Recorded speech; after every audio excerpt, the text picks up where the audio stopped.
came all prepared and to introduce the Alia Bhatt of business law, but nobody is here. Very few people are here. Because the new developments in the business law is concerned. It's like new actors on the stage. Alia Bhatt. I thought I will introduce the new section called the Insolvency and Bankruptcy Code 2016, which is considered to be the in thing as far as today's banking or commercial laws are concerned, because government will be able to garner a lot of money which otherwise would have been very, very difficult to recover through a process of almost 1.5 years of this. I'll come to that. Before I come to that, I have a small presentation also on that, because I'll get to the basics and I'll come back to that. Before that, two or three things I just want to introduce. One is that Dr. Ravi, my good friend, was saying on certain issues. These are all vital issues as far as the commercial law and practice is concerned. One is concerned is that derivative structure. See, as far as derivative is concerned, fact remains that in 2006 to 8, Indian banking system also went and entered into a kind of exotic derivative system. And one day, at that point of time, when they entered into those derivative contracts, the fact of the matter was nobody thought that people go that way, because the dollar was moving up. So it's a currency structure, currency against dollar and against Swiss francs or against euro or whatever it is.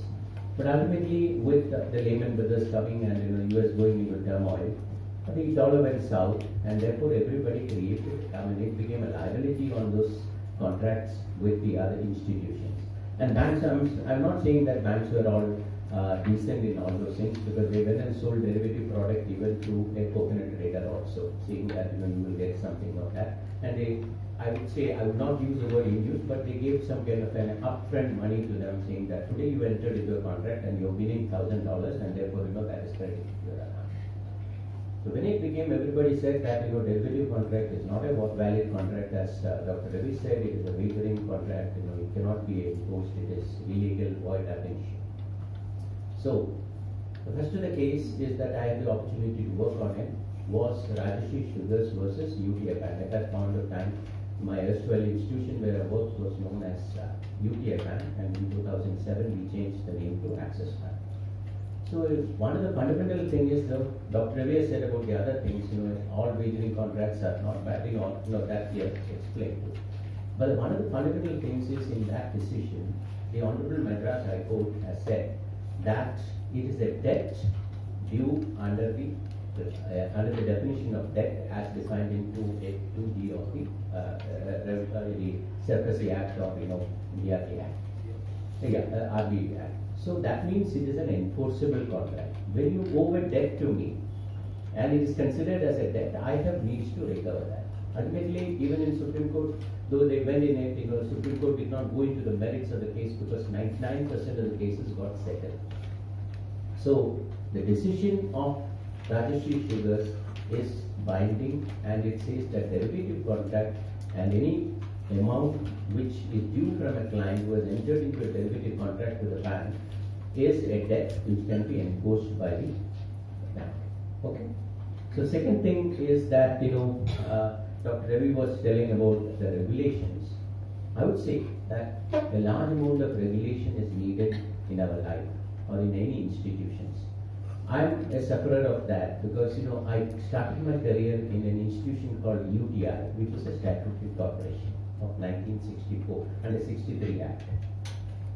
It was never regulated, because it was a mutual fund as well as a term lending institutions, which is completely against the fundamentals of mutual fund industry, because mutual fund cannot be a lender, it can only be an investor. So here UTI also invested, and it also gave term loans, and we gave 100 crores, 200 crores at that point of time. That was a big amount. And then we also had mutual fund products, but completely unregulated. I'm the server, I'm the king, and nobody can touch me. It's like a kind of thing, nobody can touch me. And therefore what happens is, there was a scheme called US 64. US 64 is the flagship scheme. And when it started, you invest in the units, and every year a dividend was given. So every year, depending on the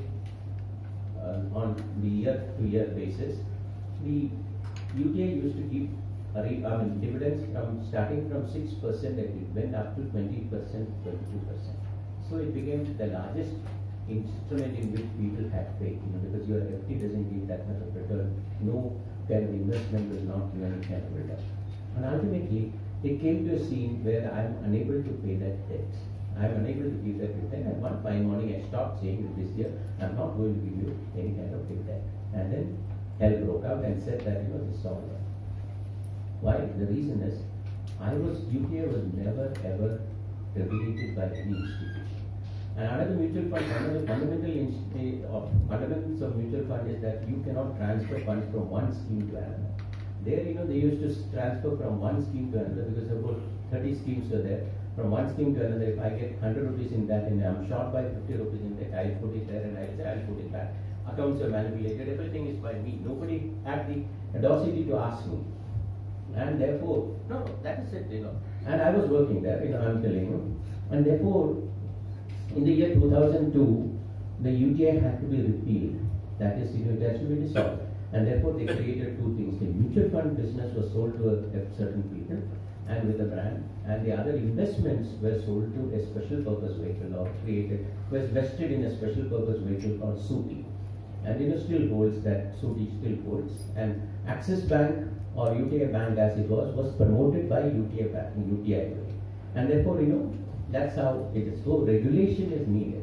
Regulation is needed. In our life, we get regulated right from the day of birth. Parents regulate us from the day of birth, what to eat, where to go, what to do, what to wear, everything, because, that is how it is. After you grow up, and, when you go to college, you are regulated. Teacher school, you are regulated by the teachers. You go to college also, you are regulated by the lectures of professors. And as far as people like us are concerned, once we marry, we are regulated by our respective wives, because they regulate what to do. Am I right, Ravi? Absolutely. Because I cannot agree with you more. Yesterday also when we were thinking of buying something, both of us were regulating. What will be the regulator think if I buy and bring it to her? So we are regulated, and as you grow old, we are regulated by the children. Okay, so all along it is regulated. So there is absolutely no space we are not regulated. What is it? The regulation makes us better persons, I would say. So I may have a kind of irritation with my wife when she says that you cannot go this, you cannot eat this. Especially I love certain spicy fried foods, and she says no, you cannot eat this, and you cannot eat papad, you cannot eat achar.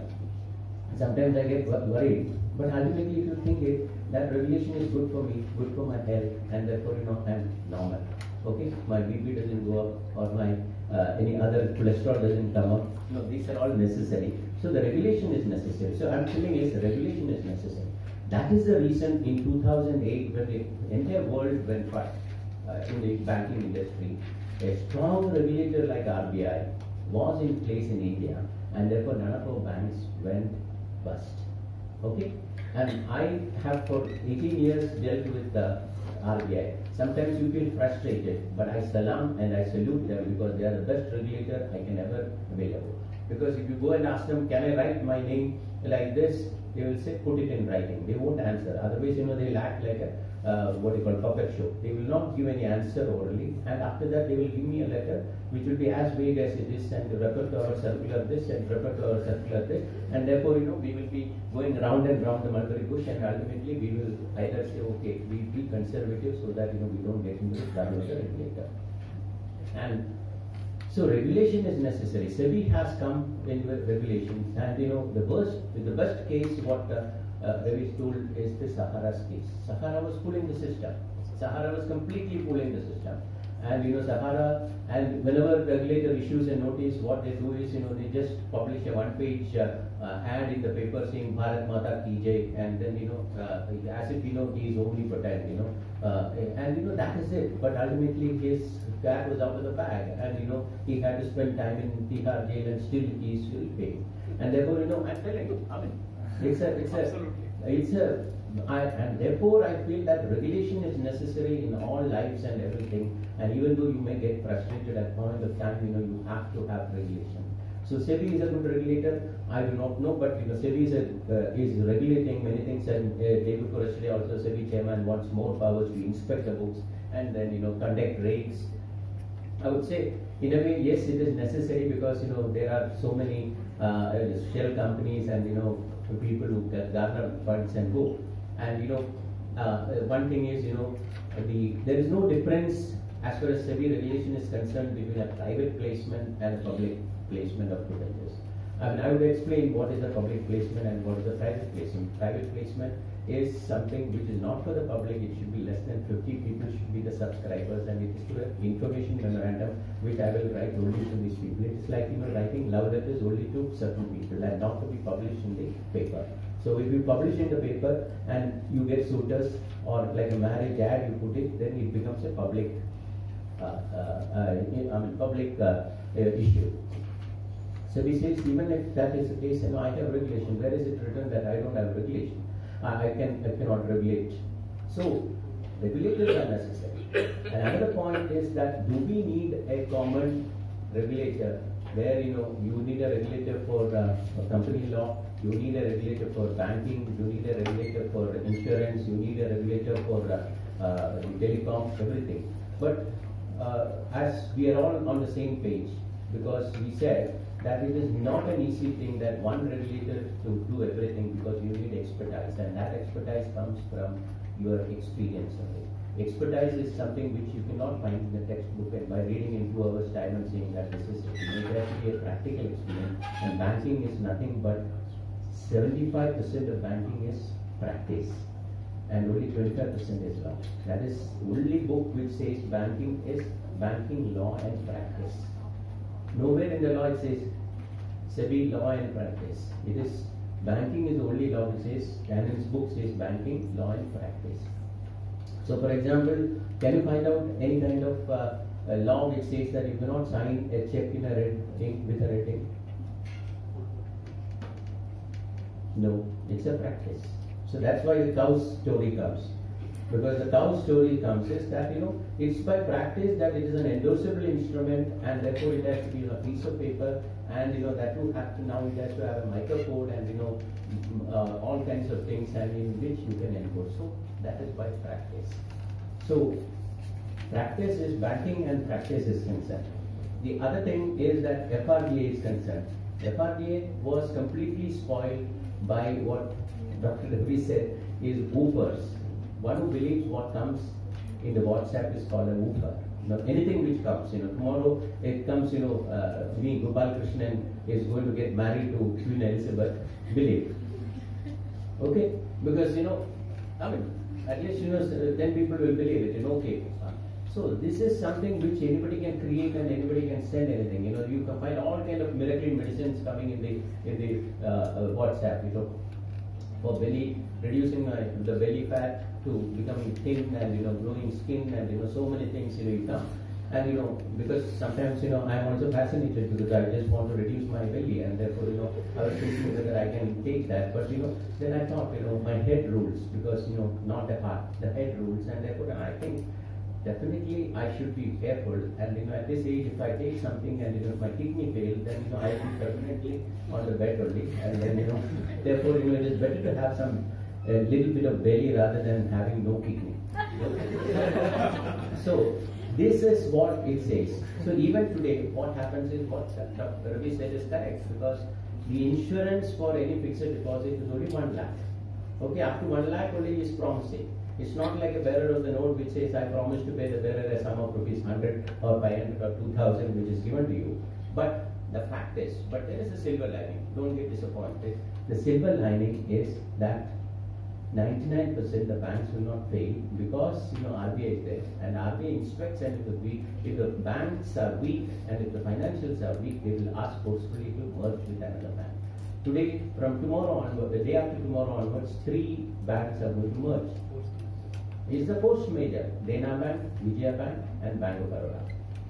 Okay, so it's force major because Dena Bank was weak, Vijaya Bank was a good bank, Bank of Baroda is a kind of amber, neither good nor bad. Okay, so they are forced merger to make a strong trade. It's like a He-Man, because you take, like you have in the mythology, Bahubali, or you have a mythology. What you have is Brahma, Vishnu, and Shiva. So if they merge together, it's a powerful entity. So they are the destroyer, they are the creator, and everything is there. So that is what is going to happen. So that is the silver lining, and therefore we forget that my insurance is only limited to 1 lakh rupees. Okay, so I don't have to bother, and I'll sleep very well because my benefits come from industry income only. So I just sleep on that, because I'm thinking that banks are not going to fail. But that is because of the fact that it is a regulated industry. Take for example the cooperative banks. The cooperative banks are concerned, all cooperative banks are not regulated by RBI. So they are regulated by some other entity.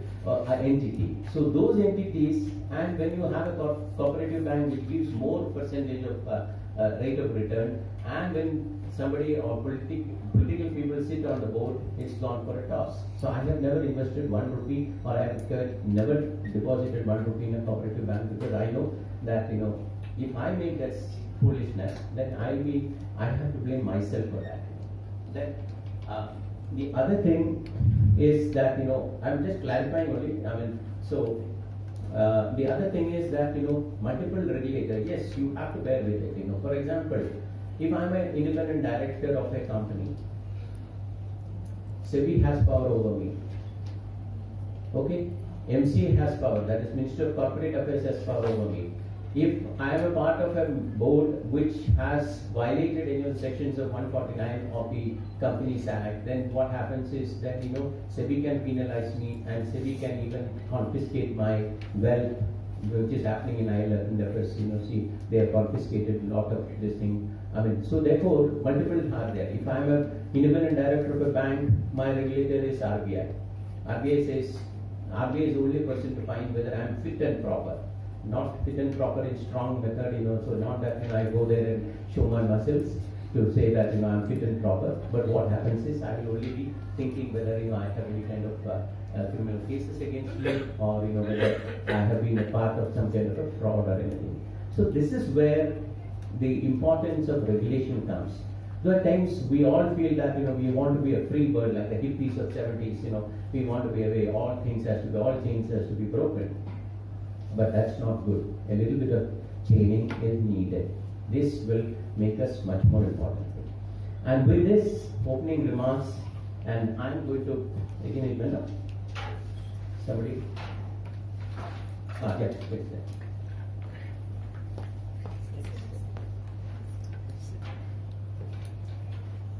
So make it big. Good.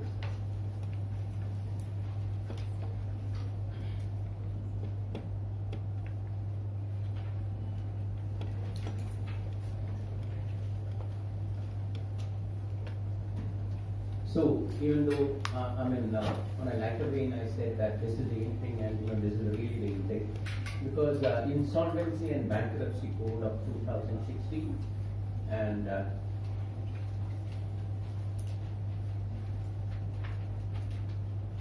okay. Before I go into the after this, historical economic reform in India took place when a parliament passed the Insolvency and Bankruptcy Code. Okay. Why is it so historical? Why is it so historical? We have plenty of laws to recover from. If you look at the history of banking, till 1993, banks had filed for recovery in a civil court. That means if I file in, let's say, I'm assuming if I file in 2019, my great-great-grandson or granddaughter will get the money. That too, I do not know whether I will get the money. The judgment will come on that. because it goes on and goes on and goes on. Some batches. So the government thought that it's necessary to have a special law, and they enacted what the recovery of banks, recovery of the debts due to banks Act 1993, and which says that special courts have to be established. It's called debt recovery tribunal, and it has to complete the process within 6 months. Mark my word, 6 months. Everybody was very happy. So 6 months, I'm going to get a recovery certificate. I'm going to recover everything. So I'm going to be flush with funds, and where will I keep the fund after 6 months? I'm thinking. So ultimately, I went, and 6 months went to 1 year, 2 years, 3 years, 5 years, and there are still cases filed in 1994 still pending. Okay, and basically, as a practitioner, I'm saying, even right from the very beginning, as a practitioner, as an in-house counsel, as well as a practitioner, now I'm saying is absolutely no infrastructure. No infrastructure. The vacant, it is very vacant. Who comes there? And they are absolutely not bothered about it. There was a PO in Bombay who used to come at 12 o'clock.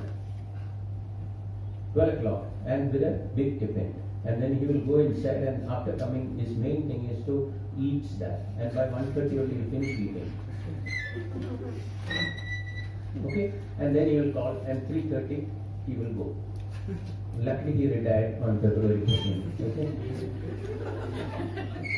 So that became nothing. The aim for which it was there. It says DRT said that banks and selected financial institutions and notified institutions can file there, and it is against the borrower, and therefore everything was very good. So it failed. Then the government in its wisdom thought that we should bring in another law called Surrogacy. Okay?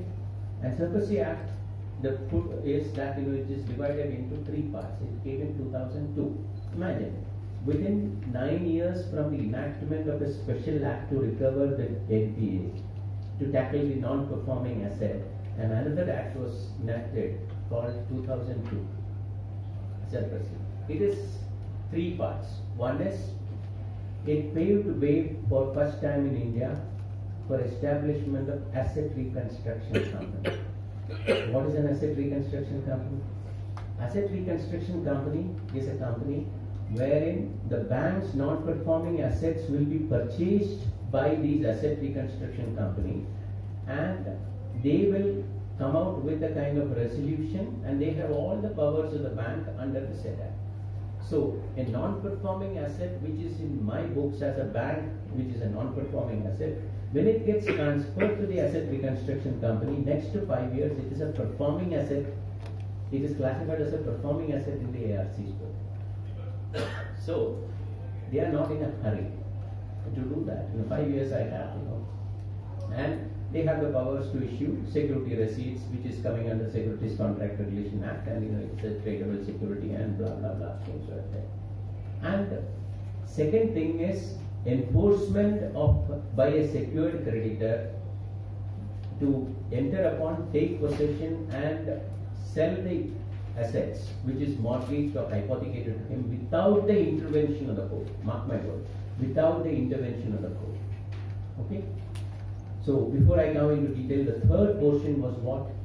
The third portion was establishing a central registry where all the transactions which is happening has to be. Because retail transactions was never into anybody. If I'm an individual, whether I have borrowed, nobody knows. So that it became a central registry was also established. So 3 parts. So under section 13 of the Surrogacy Act, the Act says that when a secured creditor means as defined therein, means a person in whose favor a mortgage or a hypothecation has been created. And for the first time in the history of Indian legislation, the word hypothecation was defined under that Act. Otherwise, hypothecation was never defined. It is by practice. Okay? So what is hypothecation? But both present and future. Because by future, I'm telling you just an example. I'm giving you some money for import of a machine or purchase of a machine. So money has to go first, and then only you will import that machine. So what is the undertaking which you give? that you will hypothecate that machine when it comes to India. So when I give it, you give me an undertaking, and therefore it is deemed that the machine which is somewhere in Germany or UK or America or in Italy or in the high seas is deemed to be hypothecated. So when it reaches the shore of India, it is already an hypothecated to me. So future things also can be hypothecated. Okay. Like the Hindu undivided family. Hindu undivided family means what happens is any person who is not born at that point of time, even he is in, or he or she is in the womb of the mother, is also a part of the co-parsonal. He is also part of the co-parsonal. So that is, so it was defined. So first is that you have to issue a notice under section 13(2), give 60 days time and ask the debtor to repay the amount. And it also says that within that 60 days, if the debtor comes out with some kind of a settlement proposal or comes out with some kind of an objection, you have to give to consider that by application of mind. That is, I'm saying is court judgments are there. After a due application of mind and give a reply. Earlier it was 7 days, now it is 15 days. You have to give a reply. Otherwise the procedure is gone and left over. And if that doesn't happen, then nothing happens. Then under section 13(4), I can take possession of the asset, either symbolic or physical possession. Okay? Symbolic possession means actually I will not take possession. I already placed outside this university that this belongs to me. Okay? This is I've been taken possession. But you will come here, you will study here, you will do everything. But I will not put my guards there, and I will also say that not to deal with this property. So physical possession means I will take lock, stock and barrel, I will close it, put a lock, and then put my people there, and therefore symbolic possession and then. And it also says when I take a symbolic possession or a physical possession, the debtor can approach the DRT with an essay, securitization application, challenging my taking over the property. Okay? So imagine a law which was enacted to say that I will take possession of the property without the intervention of the court. By the law itself, this gives a chance for the corporate debtor to approach a court, questioning my.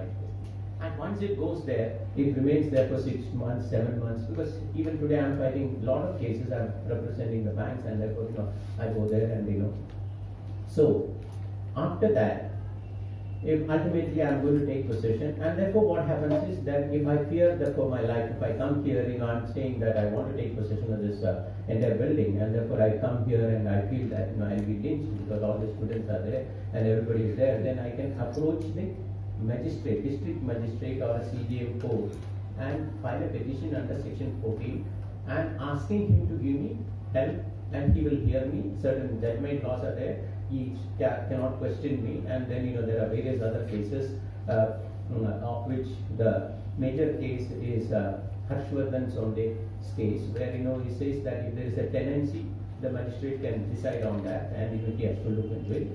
And after that, the magistrate will ask the Tahsildar or whoever is the director and give me police and take possession, and I can sell the property. Okay. There is a section called section 17. 17 is the section under which I can challenge this and again in court. Okay. So this was in existence. Of course, this showed a lot of fear psychosis in the borrowers, and therefore even today it is a fear psychosis there, and therefore it started giving a little bit of effect. And then the entire thing was challenged in the Supreme Court. The very constitutionality of this act was challenged in the Supreme Court by a case called Madhya Chemicals. Okay, Madhya Chemicals.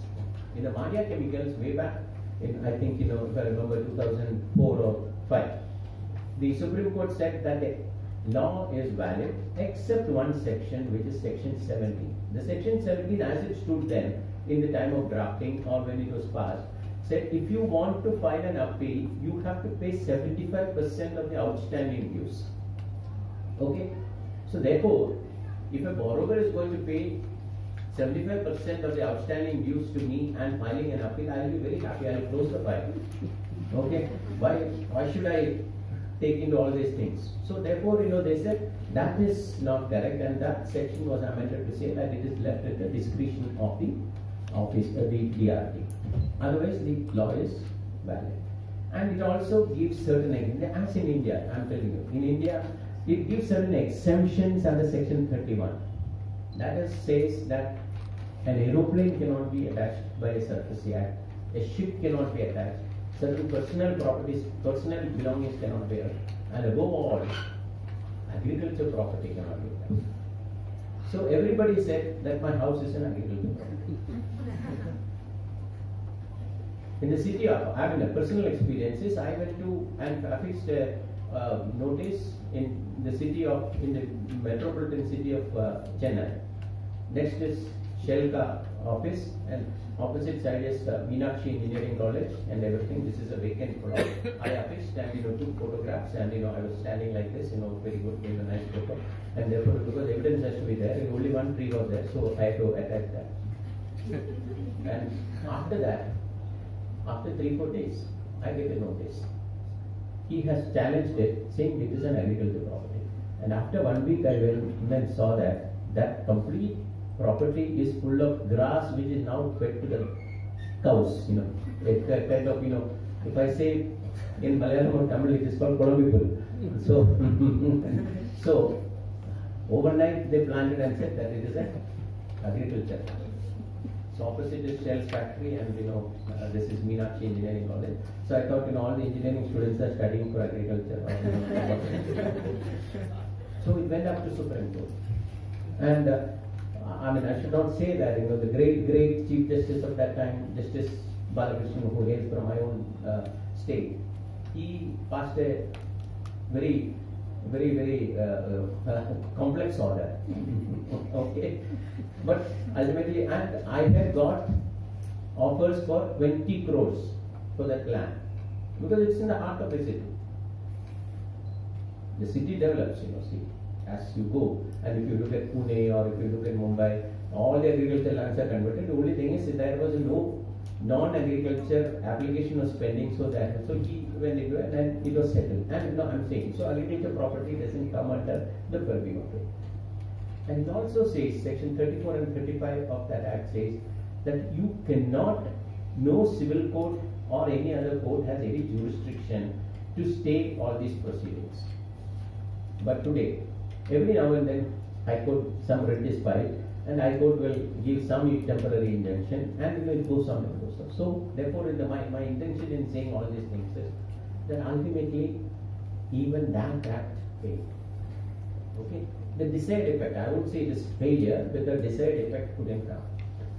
And therefore, how to attract investments into India, because investments, FDI investments are coming into India, and therefore these investors, if they feel that their investment is in bad shape and they want to get out, there is no real way to get out, and therefore the government in its wisdom said that a law called Insolvency and Bankruptcy Code has to be there, because in India there are Insolvency and Bankruptcy Code, because that is all separate presidential insolvency code, and then so many are there.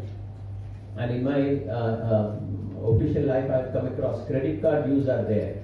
Suddenly in Calcutta, some retired bankers, I would say, they are the culprits. Suddenly, when we go for credit card dues, I get 20 insolvency petitions filed under the presidency law. I said, what is this? They do not know the merit of filing such a petition, because it is all hardly 60,000 rupees, maximum 1,50,000, and they filed insolvency. And in some cases, the local courts also admitted it. Then we went to the High Court, and there was a brilliant judge of the High Court of Calcutta. He found it and he fired everybody, and he said no such insolvency petition can be admitted by the court. So all these things, when compared, has to have a law, and for that purpose a law was enacted, and that is called an historical economic reform in India took place, and the Parliament passed the Insolvency and Bankruptcy Code in 2016. So the code received President's assent on May 28 and May 28, 2016. And what is the intention? If you look at any law, what you have to look into is the objects and reasons, because a law is enacted for achieving certain objects and reasons. It's like when you are going for a travel, you will have to see what for I am going for. Today, yesterday when I and Ravi started from Bombay Airport, our main aim is that we should come here, we should lecture here, and we should pass on whatever knowledge which we have or we do not have, and to all the people here. And only thing is, one aim that we should not mislead these people, because if I don't know, we have to say yes, I do not know, and therefore we came here. So that is the intention. So the intention is that the code seeks to improve the handling of conflicts between creditors, debtors, without avoiding destruction of value, and distinguish the malfeasance that is vis-a-vis business failure, and clearly allocate losses in microeconomic terms. So, high sophisticated words there, but I'm not an economist, but earlier in my childhood, my elder sister is a postgraduate in economics, so she used to read economics loud, So I, as a child, used to mug up, and I know economics. At that point of time, I knew economics much better than her, because the theory of utility and demand supply problems. Now I forgot. So it says the code seeks to improve handling of conflicts between creditors and debtors. There is always a conflict between creditors and debtors. At the time of taking a loan, it's all very good. Sir, you are the greatest thing, that bank is bad, I see you as the future chairman. Many people have told me that I see you as the future chairman of UTI and Access Bank. Because, we do it immediately. I'm not joking. So I know that, you should go from here and you should go from there. But still, I get, for 1 second, I feel very happy that, okay. And, but I cannot tell my wife, because she will say you're mad. Okay. So, therefore, there is always a conflict, and without avoiding the destruction of the value. That is most important. Because there was one more act I locked.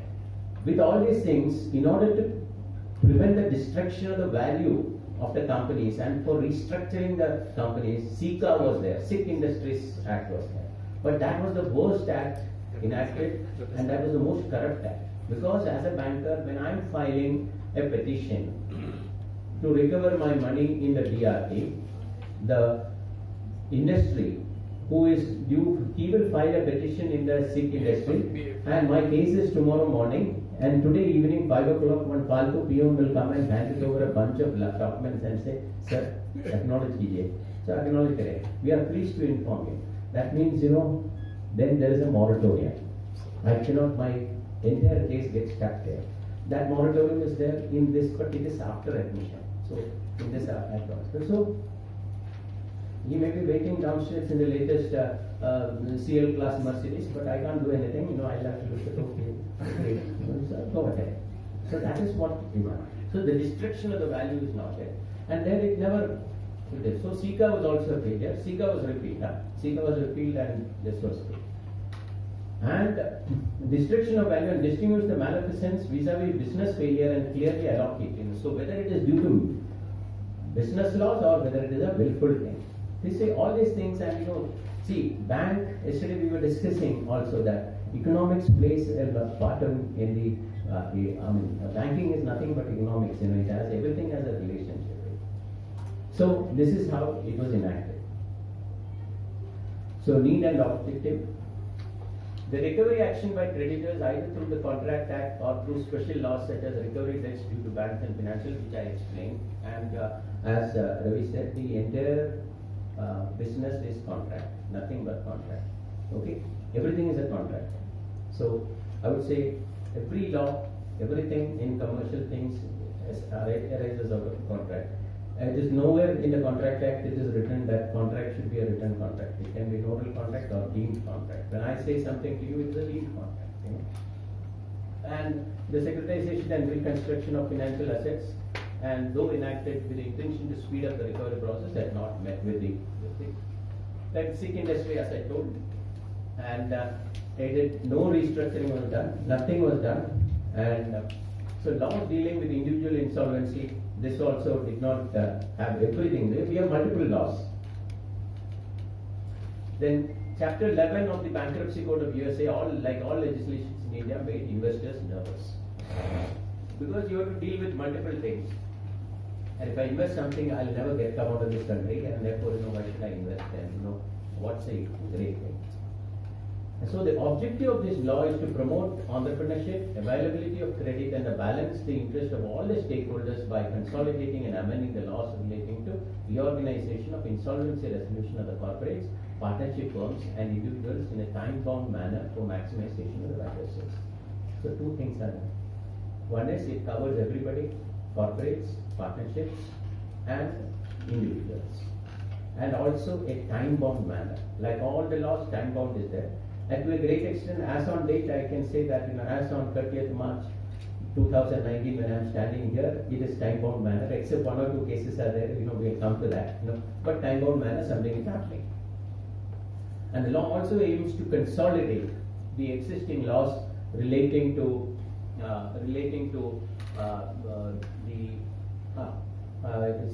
existing laws relating to winding up of companies and limited liability entities, including limited partnerships and other entities. So what happens is, earlier, if I want to wind up a company, I have to go to the High Court.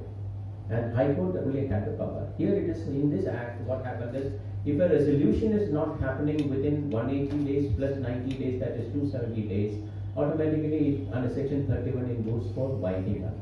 Okay? And winding up is also a time-bound program.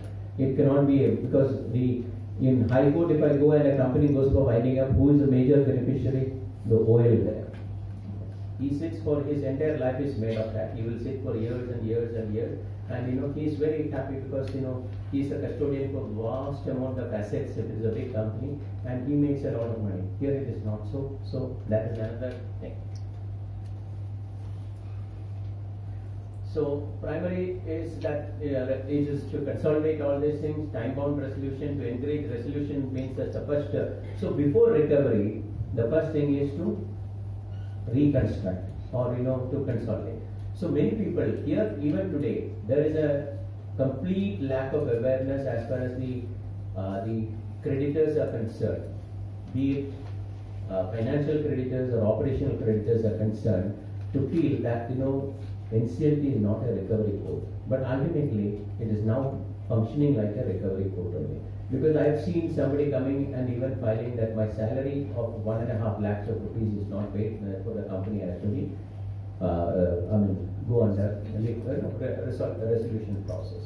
And then somebody says that yesterday he got some tea and coffee, and therefore my whole bill for the year comes to some 5 lakhs of rupees. He has not paid, so the company has to go for resolution. So this is all becoming a kind of everything it is coming. So a threshold has to be there, which I think it has to come. And what type of people has, and very recently a decision has come about a week back saying that rent not paid is not coming under as an operational creditor.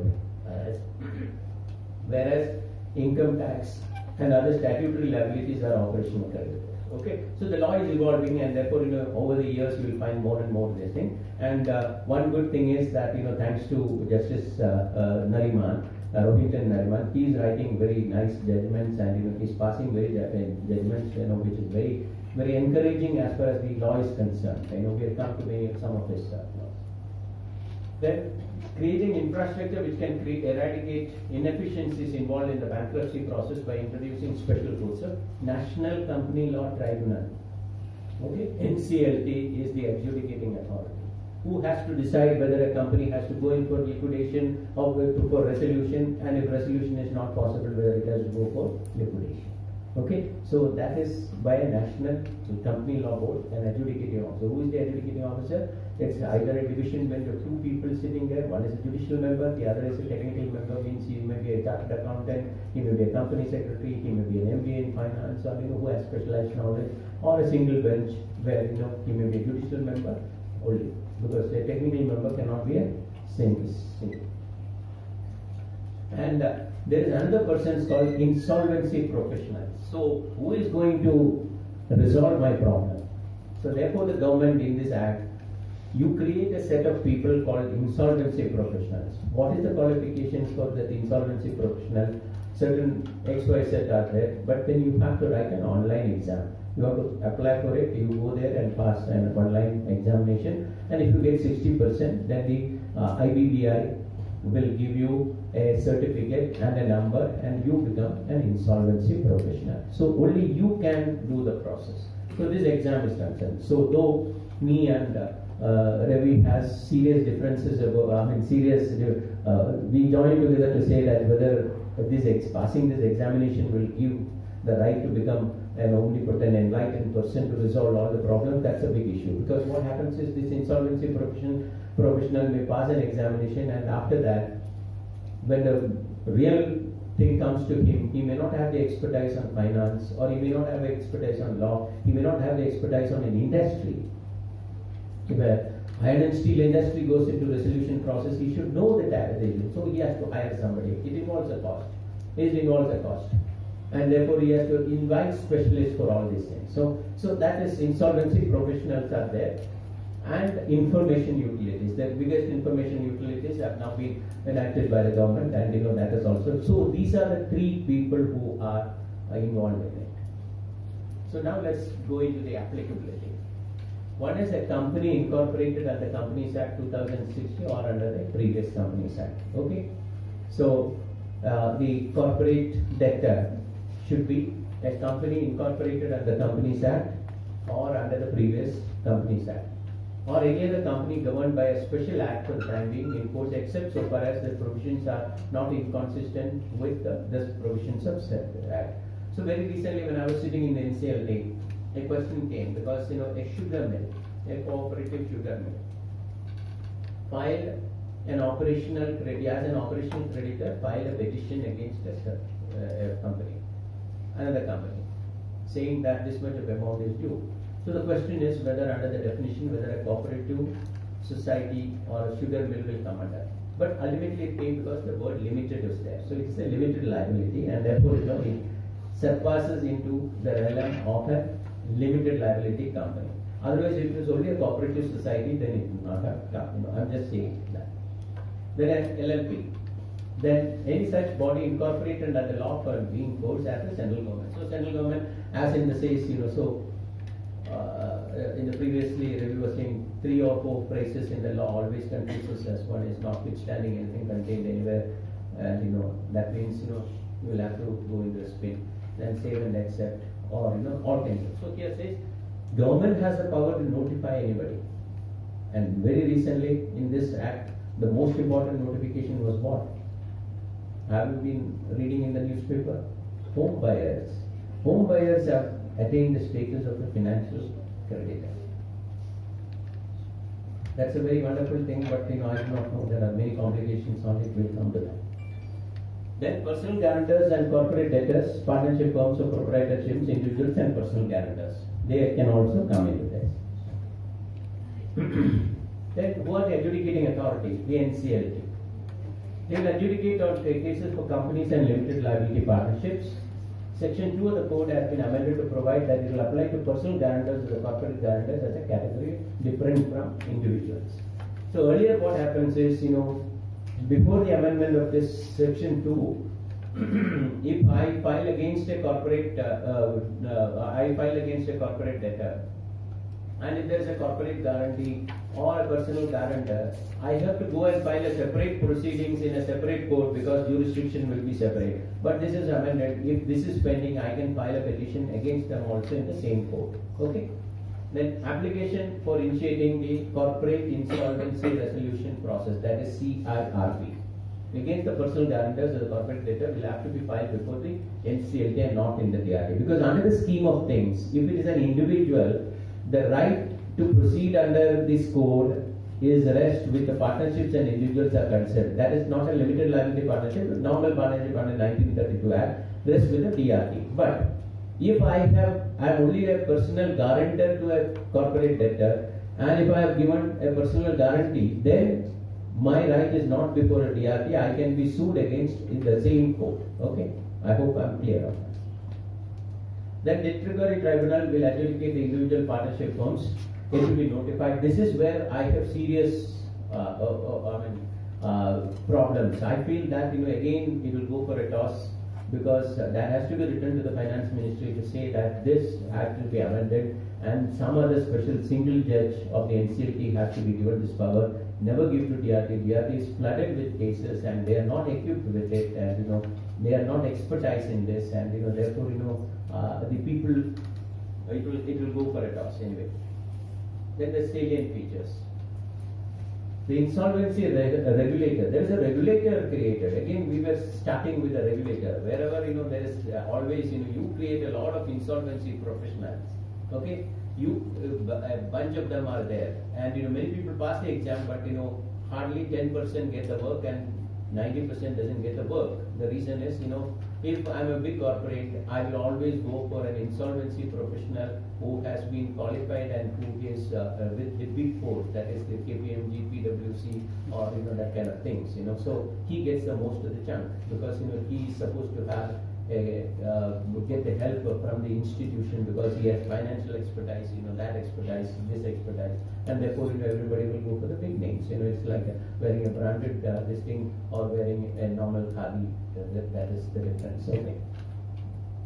So the code was established. This Insolvency and Bankruptcy Board of India functions as a regulator. So it can fix the fees. It can do anything. If the insolvency professional is not behaving, the appointed is not behaving properly, or he has any fraud, we can write a complaint. Even in the short time, they have barred the 2 or 3 insolvency professionals due to what do you call it? They were not. Their character was not good, or they were behaving in a bad manner, and they did everything, so they are barred. One of them is a lady also. The board will exercise a wide range of legislative, administrative, and quasi-judicial. The exam, after the exam, the certificate is also given by this person. So these are the 4 pillars.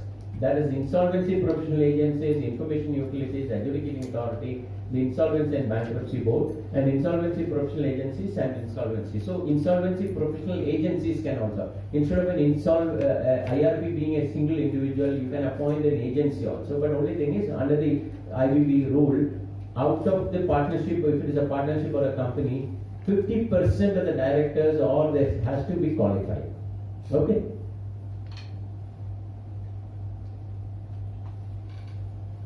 Then, who is a corporate debtor? Very simple. Means a corporate person who owes a debt to any person. So, very simple. Anybody who owes a debt is that. So, section 5(7) of the code defines a financial creditor as a means of a person to whom a financial debt is owed, and includes a person to whom such debt has been legally assigned or transferred to. Why is the second word?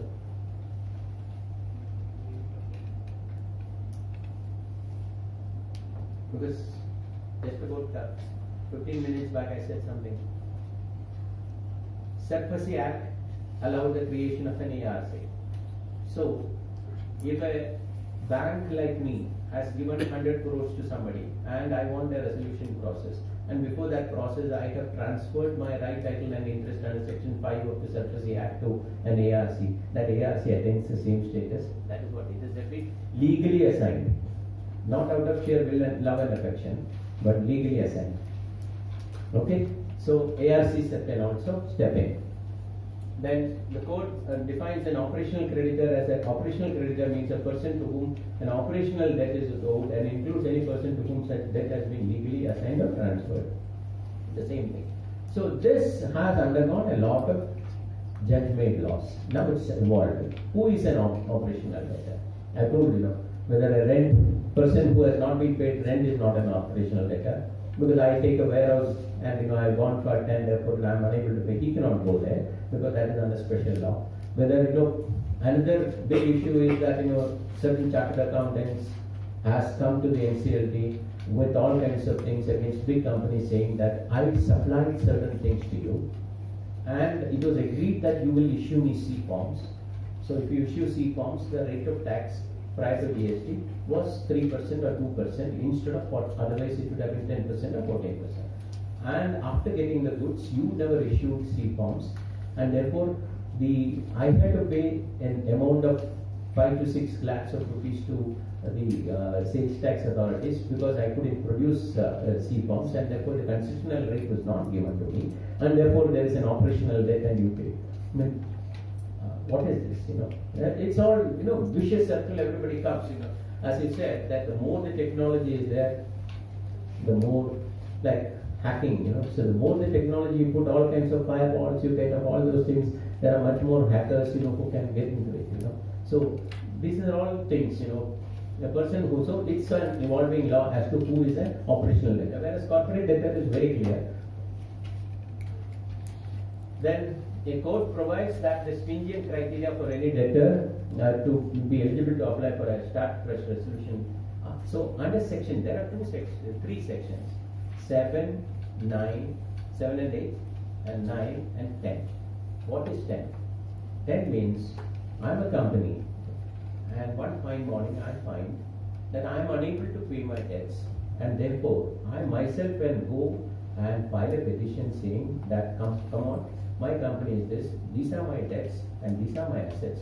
Kindly appoint a resolution process, and if not, let the company go for liquidation. That is self-essential. After committing, it's like after committing a crime, instead of committing a suicide, you go to the police station and surrender and say, sir, I have done like this, you have mujhe court mein leke jao. Bas. That is section 10. So it gives threefold things. One is either you can be dragged into a resolution process by a corporate, a financial creditor, or an operational creditor, or I can myself go and do it. So it's a very good thing. So instead of my business going down and people casting aspirations on me and saying that all kinds of people coming to me and then putting all kinds of notices on me, and my wife is a guarantor, then my wife, children, everybody, I will go and say that this is it. Why it is being done? We'll come to that. So this allows that away. So section 7 means initiation of corporate insolvency resolution process by a financial creditor. That's a bank or a financial institution or an ARC or anybody who has given a loan. Default, application form and fee, adjudicating authority within 15 days, accept the application and complete the application, reject the application. So the Act says that when I am filing an application as a financial creditor against a financial debtor, what happens is that it has to be completed within 15 days. The Act doesn't give anywhere any doubt or interpretation with regard to the fact that that more time can be given, or it doesn't even say that I have to hear the other party. But judge-made laws has come out and said, it has now come and said that it is a fundamental right of a person to hear it, and therefore now in one case of I would say that is in I think ICICI Bank versus Innovative, it is said that you have to hear them, and therefore only after that. So now this is 14 days has now extended. So when I file a petition, first thing is that they will ask, did you serve it? It is compulsory for me to serve the copy to them before I file it. Okay, and I will have to file along with the service affidavit saying that I have served to them. And after that they will, or the first hearing, that person doesn't come, and the court will ask me to serve once more the next date of hearing. The court will not issue any notice. I will have to collect it from the court and issue that. And then after giving sufficient chance for the other party, then only they will pass an order. So that is how it is happening. Then section 9, the operational debtor. See, operational debtor has a little difference, twist in the company. As far as a financial creditor is concerned, when I am issuing a notice to a corporate debtor, I need not issue any prior notice to them saying that I am going to insist it. Whereas, if it is an operational debtor and I am going to file a case against him, I have to first issue a demand notice in a form 3, there is a particular form. And I have to serve it on him, and I have to wait for some days because he has a right to dispute that. He can say that my calculation is wrong, you have stated that I owe you 2 crores, that 2 crores is not due, and it's not the case, and I paid you, when you were sitting together, I paid you 50 lakhs, and therefore only 1.5 lakhs is up, 1.5 crores. So demand notice. And then if he disputes it, then it becomes I will go to the case laws later, so that is right. Then the same problem, the same hearing is given, and then once it is admitted, let us say that once it is admitted, either under section 7, 8, 9 or 10, then I am the happiest person in the world because there is a moratorium. I have borrowed money, I have not repaid, either the company, the lender has gone, or I have got work done by somebody, I have not paid him, so he has gone and it was admitted, or I myself has gone. If it is admitted, then there is a moratorium. This section was there in a different format in the SICA also. What does that moratorium say? From that day onwards, nobody can initiate any kind of process against me, and all pending process will stop, except criminal proceedings. 130. Okay? And very recently, about 3-4 days back, the NCLT or the NCLAT even went to the extent of saying that a notice issued by trial or regulatory authorities is also stopped. Okay? So, I'm completely protected for 270 days. I'm like a protected man, and I've got all the commandos near me, and therefore nobody can touch me. I can walk around anywhere, and because nobody can. Only for 270 days my honeymoon lasts, and after that either I will get it resolved or it will go for liquidation. So moratorium says an automatic moratorium for 180 days against any debt recovery actions, or moratorium can only be extended for a further period of 90 days. This is where it comes. The Act says the court, the adjudicating authority, doesn't have any power to extend it beyond 180 plus 90. But in certain big ticket cases, we have seen it has gone to 1 year, 583 days and all those things. So that is a rare thing, and therefore that becomes a little dicey. How can you do it? Yes, sometimes if the process, the resolution process is enforced, then you can give it. It's a time-bound process. I said 180 days. So further action beyond 100 days in case of corporate debtor is ongoing under the CIRP, where a resolution under implementation or a concrete resolution plan is received and is approved by the committee of creditors. Okay. Then it also says, like 35 and 34 of Surface Act, it says the code has a non-obstinate clause mandating that the provisions of the code shall have an effect even if there is anything contrary to the provisions under any statute or instrument. So I have the Brahmastra with me. So once I am admitted, or once the resolution process is there, contrary to any act or anything which is there pending, or I can overrule everything. That is section 238 of the Act. The new section 29A has been inserted by the Insolvency Bankruptcy Code. What happens is, why I am telling you, I'll tell you the background. My company has gone for a corporate insolvency process, of which, let us say, a consortium of banks, I owe, for example, 1,500 crores, and my assets is worth only 500 or 600 crores. And once a corporate insolvency process is on, once the IRP is appointed, and he has to first call for all the, by paper publication, he has to call for all the debtors or to the company, or creditors to the company who needs to be paid. So that has to be filed within a particular date. And after that, he evaluates and says that the company's assets is this much and this. So then he will call for a meeting of the committee of creditors. He has to form a committee of creditors. When under the Act, the committee of creditors is concerned, the committee of creditors will normally consist of only the secured creditor.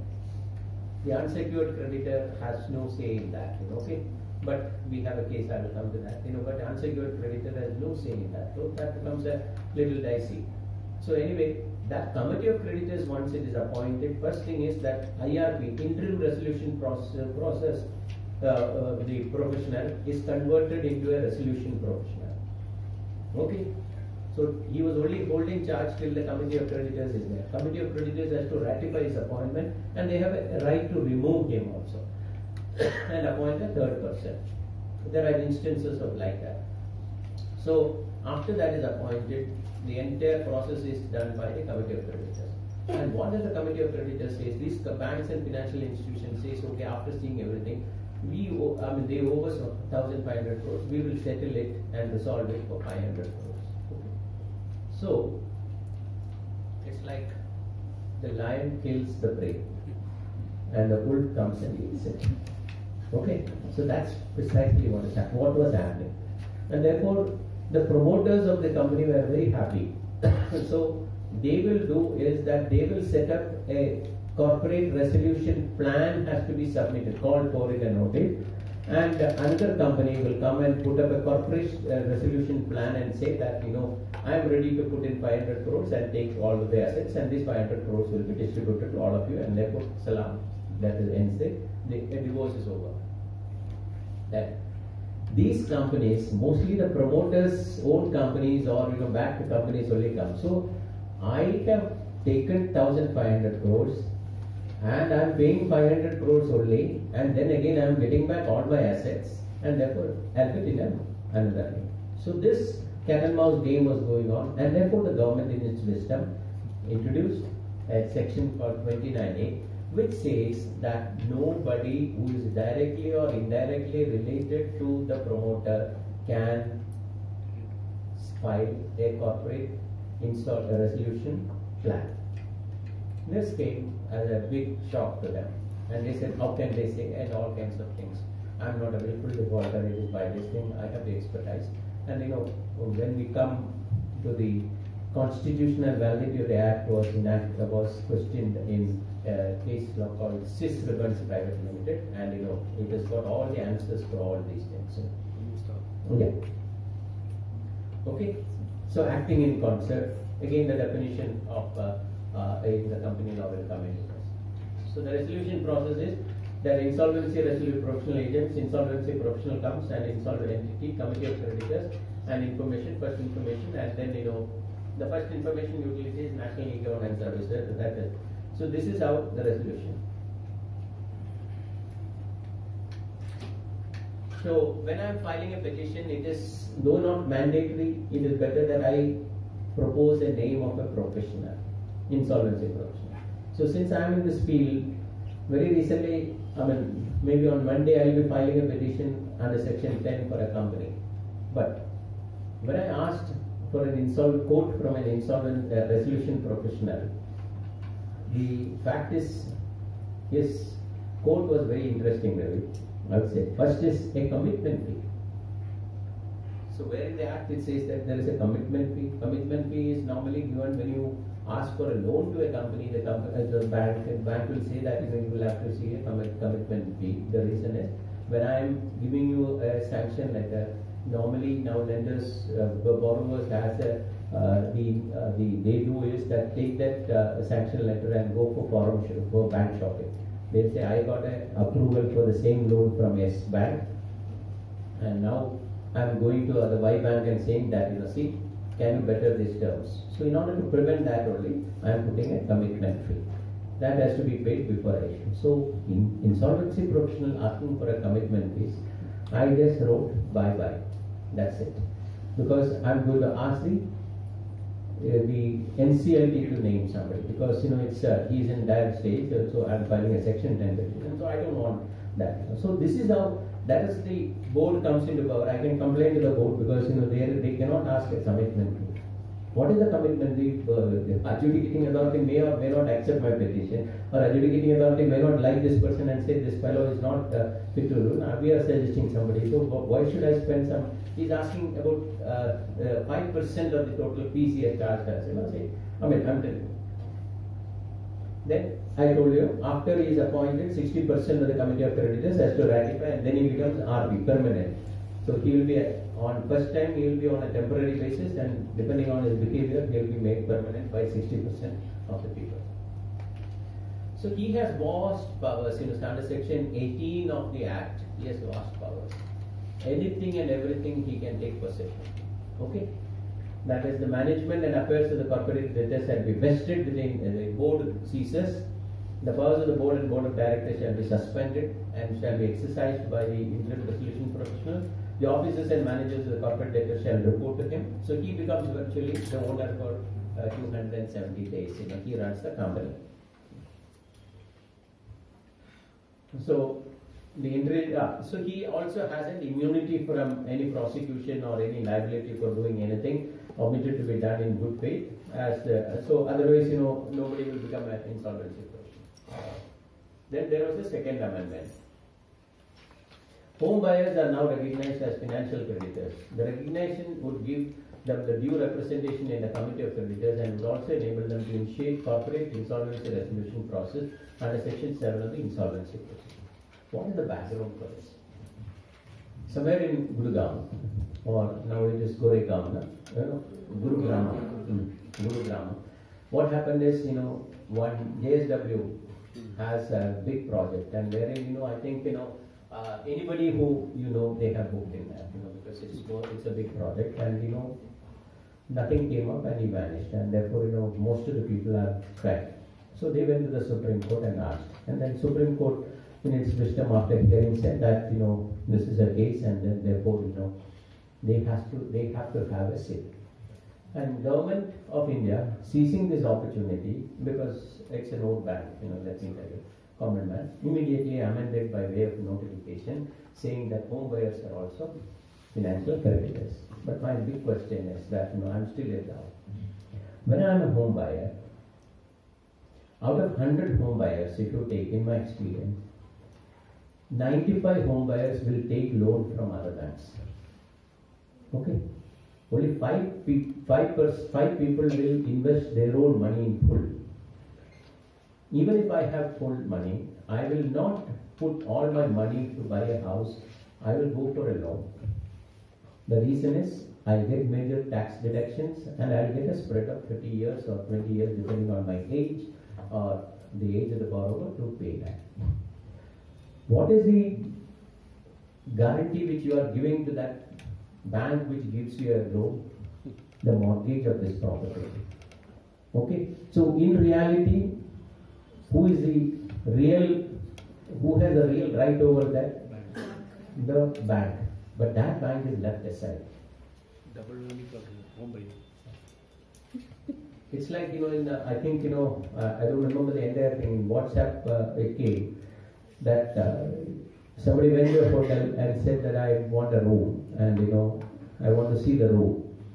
So then the manager said, you can see the room. First you have to give a deposit of 100 rupees. He placed 100 rupees, and while he went to see the room, the manager gave that 100 rupees towards his debt due to the supplier, and the supplier in turn gave it to the butcher, and the butcher in turn gave it to the milk supplier, and ultimately the 100 rupees, by the time he saw the room, came back to the hotel itself, because ultimately it is economics. And therefore, when the person who wanted to see the room did not like it, he gave. But by the time, lot of debts were cleared. It's a fact. It's a fact. So, with 100 rupees, I have cleared so many debts. So, here, what is their right? Yes, those banks may have taken personal guarantees of this thing. So, here, this is something which says.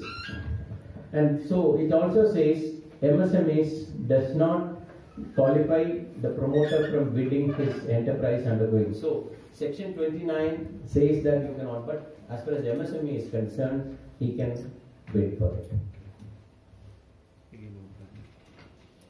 Then, there was a big thing, lacuna in the Act.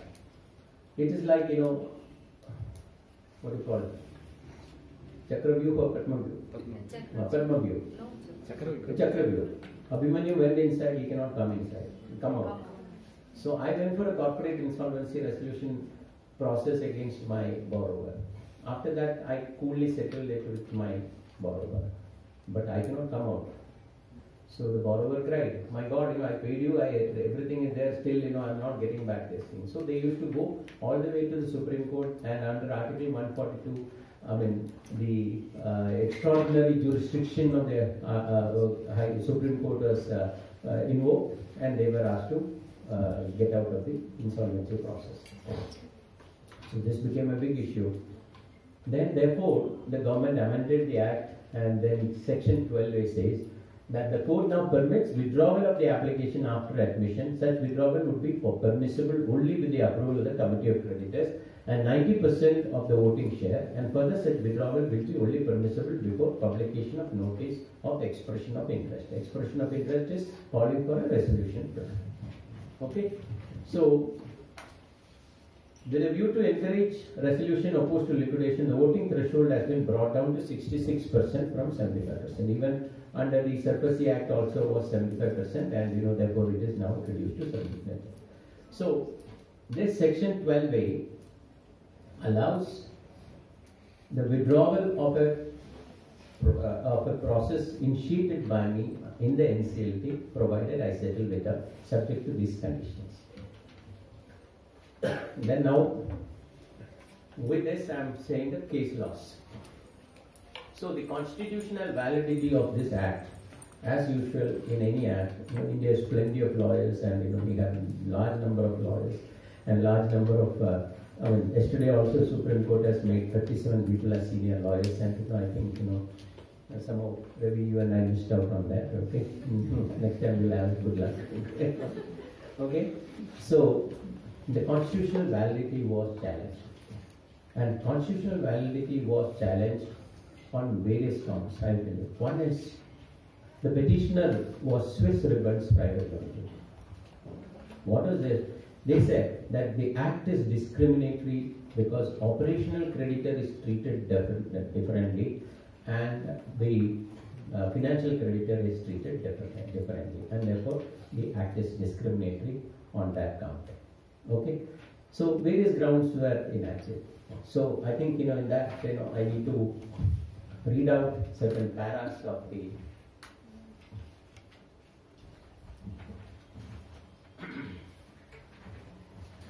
It says that in section 21 and 24 are discriminatory and manifestly arbitrary in the operational creditors do not have even a single vote in the committee of creditors, which has very important functions to perform in the resolution process of the Then it says that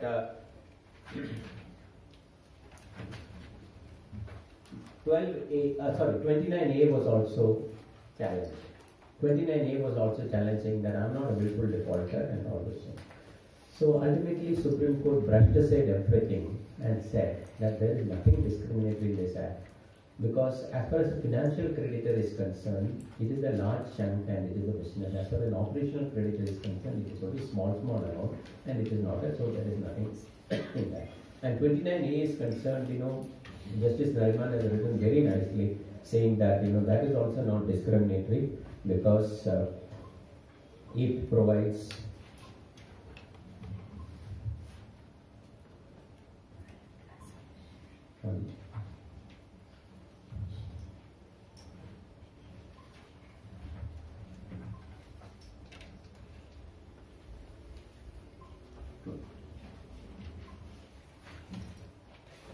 See, 29A is concerned.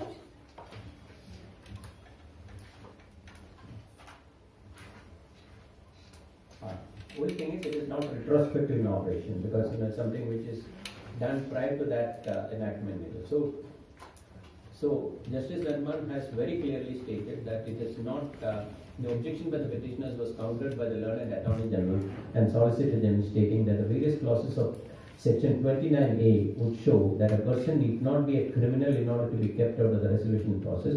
For example, under Section 29A, it is clear that a person may be an undischarged insolvent for no fault of his. Equally, under Section 29, a person may be disqualified to act as a director under the Companies Act, say where there has not furnished the necessary financial statements of the Companies Act, and the learned counsel for the same petition. So it was also held to be valid. And under the Act, under this judgment, one more twist was given. When we say 12A, 12A says that you can withdraw it subject to the condition. But what happens if I want to withdraw the petition even without settlement, but before the committee of creditors is formed? So the court said in para 52 that under section 11, the inherent powers of the tribunal is there. Why I am saying is, my case was the first case in Bombay NCLT which was passed order in this, because wherein after admitting the insolvency proceedings, I was representing Dana Bank, And when Dena went there, they found that hardly he has machines worth of 50 lakh, and their dues are more than 25 crores. So there is no question in fattening the IRP. Okay?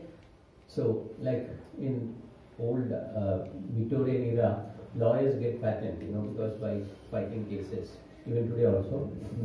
But the fact of the matter is that therefore, they said, so I said under section 11, this honorable court has the power to this thing. So they said it is the first case, we have to see.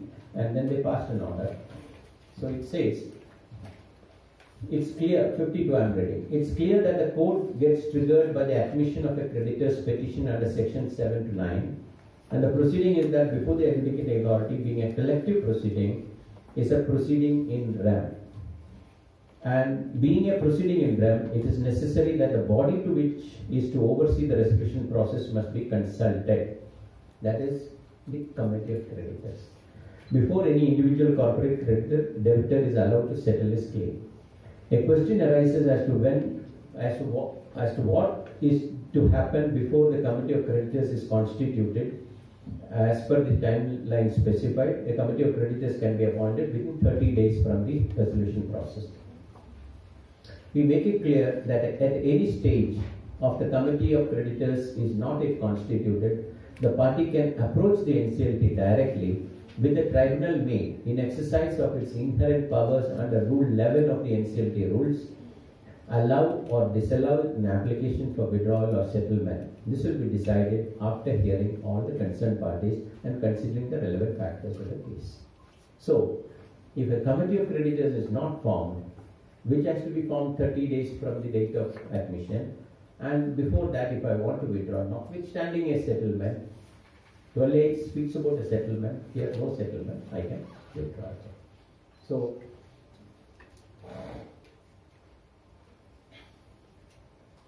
the appellate tribunal in the case of Director General of Income Tax said that connecting matters held that statutory dues of income tax, value-added tax, etc. are operational debts under the insolvency. So they stand as an operational debt, and the power which they have to say that it is a crown debt and therefore it starts, every time in the bank they used to threaten us.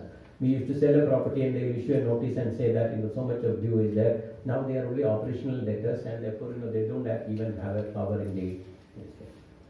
Then I told moratorium exemptions are Negotiable Instruments Act decided by Kolkata bench that the financial creditors against RS. So that will continue because they're criminal in nature. Then Alchemist, it is said that comprising of Justice Sanjay Kishan held that arbitration proceedings instituted after the imposition of moratorium is a non-estin law. So, if my agreement consists of an arbitration and if I have invoked that arbitration subsequent to the admission of the petition or filing of the admission and subsequently I don't stand a better chance, that is non-estin law. That doesn't exist. Audi Altrum Patrum, that is, I told you, section 14 doesn't say anything, but in these cases, Edelweiss Asset Reconstruction Company, Innovative Industries, they have said that it is the right to be heard cannot be denied. Okay, and then Mobilox and he says under the insolvency, this was a existence of a dispute by itself without the record of initiation of a suit or arbitration proceeding.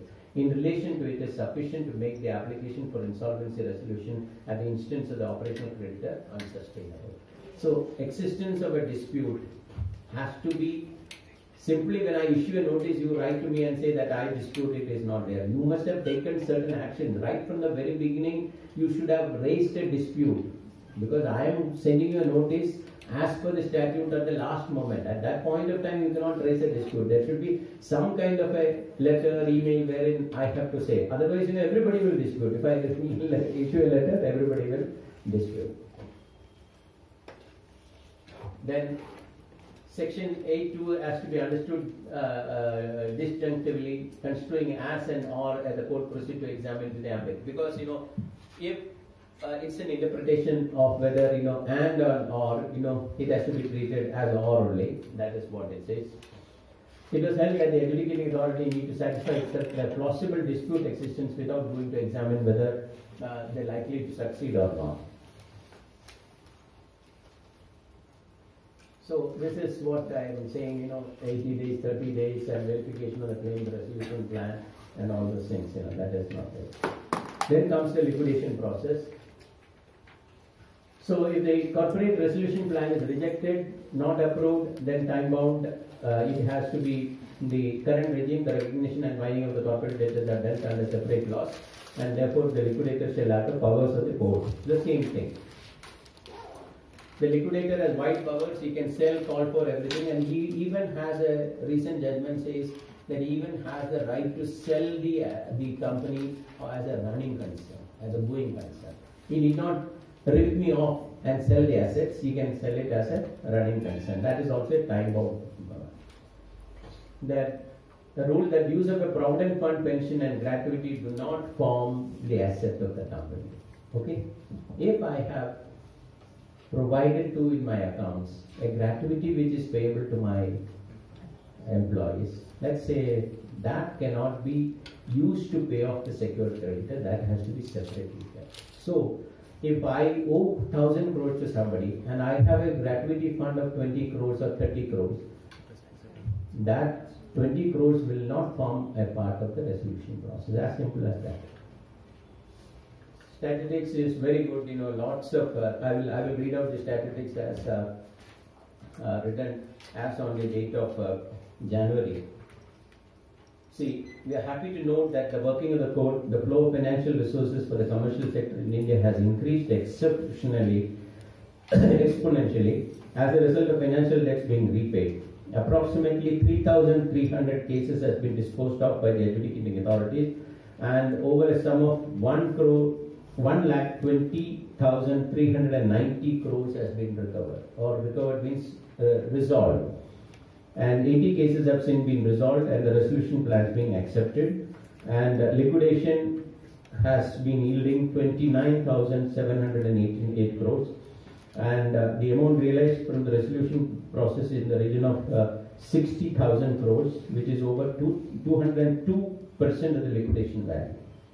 So the act as it stands today is one of the wonderful acts, but as we go along, we have to trust our judges as to what law they pass, what judgments they pass, and today it is working fine. And because if you see, and also some weeding out has to be done, because I said, somebody goes to the court and say he smiled at me and therefore he owes me one rupee and therefore I am filing. That has to be weeded out because there has to be something. And you look at the crowd in the courts, you can feel that how it is working, and people have become aware of that. So that's what I said. This is the most important thing as far as the entire thing is concerned. But before I end, I just need to say something. Very recently, you must have heard about a case wherein Anil Ambani was asked to pay 580 crores or 538 crores to Ericsson in Japan. That has put everybody into a dizzy, because Ericsson India Limited is an unsecured creditor. Whereas State Bank of India and others, in the case of Reliance Communication is concerned, has to get more than 1,500 or 12,500 crores from that company. How come that fellow went and took off the money and walked off with a whistle? And whereas this SBA and other consortium banks are still gasping. How did it happen? Because one of the authors says that if you look at the history of IBC code, so because if you write the history of IBC code, this name of Ericsson cannot be missed out, because they are the only unsecured creditor who has walked away with 530 crores, and whether the money has been paid by Bhaiya is not the question. By paid, yeah, that is good.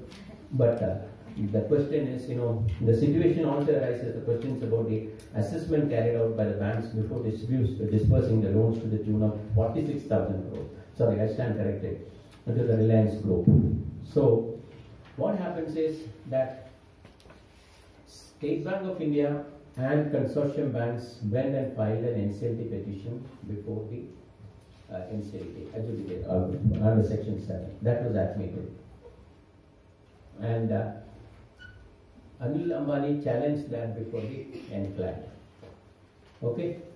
So, NCLAT, what happens is in the NCLAT, Ericsson also joined as a party. And Anil Ambani, whoever has advised him, gave an undertaking to the court that I will clear this 580 crores and so let him be out of it. And these banks also clapped. That is the word used in the NCLT's order.